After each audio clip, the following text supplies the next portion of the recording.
So you can go with this or you can go with that. What does that mean? What I want to talk about today is lure selection.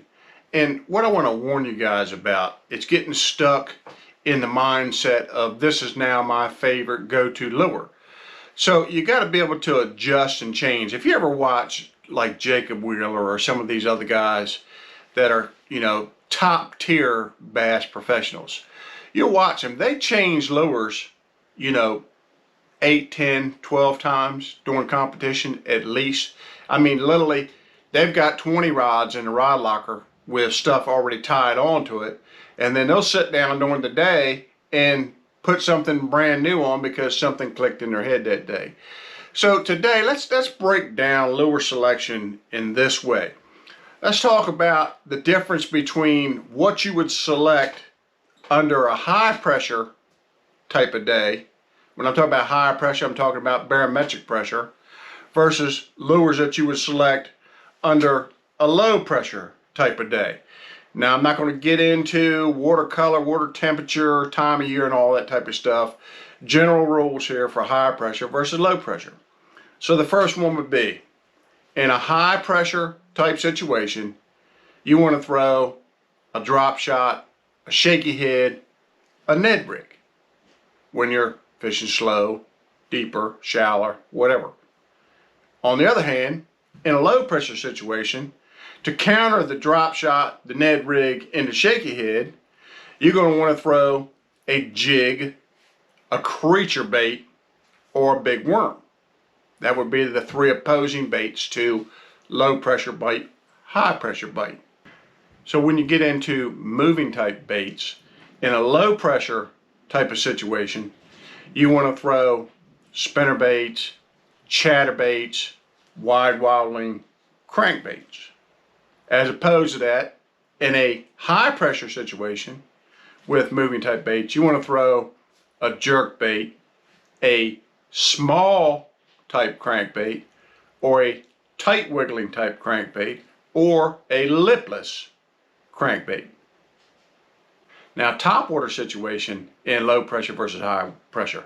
In a low pressure situation with a top water, you want to throw big walking baits, plopper style baits, buzz baits, toads, maybe even frogs, bigger frogs, depending on the type of cover that you're fishing. Versus in a high pressure situation, top water still works, but you have to change your technique again. You want to use small poppers, small dead minnow imitations, and little tiny prop type baits in those situations. Now, flipping situation, there's always going to be flipping fish available, almost all year long. And the thing that changes their mood most would be high pressure days versus low pressure days. In a high pressure type of day with a flipping situation, you want to have a smaller type creature bait. You want to have a slender bait, some type of stick bait, a finesse worm, something like that, hooked onto a Texas rig, flipping it, or a small finesse jig with a non-active, non-flappy type trailer on the back of it, more like maybe a small beaver or something like that. Versus in a low pressure situation, when you're flipping, again, you're going to want bulkier baits. You're going to want a bigger jig. You're going to jig with a lot of action on the tail. You're going to want a bigger creature bait, or you're going to want a bigger style flipping straight tail worm type bait like a bullworm or something like that, because the fish again are going to eat bigger baits under low pressure situations. So what do high pressure and low pressure actually do to a bass? In high pressure situations, it actually pressurizes the water, which pressurizes the fish, which would be like somebody pushing on your stomach, somebody pushing on your throat. And it makes the bass uncomfortable, even sick to their stomach, some biologists would say. And if you don't feel good, you're not going to run to the refrigerator and get something to eat most of the time. You're just going to kind of chill. So that's what high pressure does to a bass. It makes them not feel good, makes them lethargic, makes them not want to roam around, makes them just want to chill, not chase any type of bait or anything like that. That's why, slow presentations, deeper, because a bass in a high pressure situation will generally go from shallower to deeper. Now, shallow is relative. If he was sitting in 10 foot of water, he might go to 15. If he's in 5, he might go to 10. You know, if he was in 2 foot, he might drop off the edge into 5 or 6 foot, depending on your body of water. But that's what happens to the bass in a high pressure situation. A low pressure situation is basically the exact opposite. It invigorates the fish. It makes him feel good. His body feels good. His mind feels good.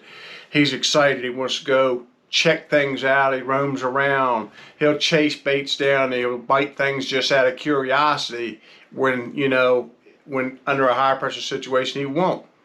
So it just makes the fish a whole lot easier to catch. So that being said, if you understand that you're dealing with a low pressure situation or approaching low pressure, or you're dealing with a high pressure situation or approaching high pressure situation, it'll help you to adapt your presentations, the baits that you use, to be the most effective tools that you could have in order to catch the fish that you're after. So, you know, high pressure situation, slow down, go deeper, go more finesse. Low pressure situation, speed up, bulk up your lures, make more noise, commotion, and cover more water.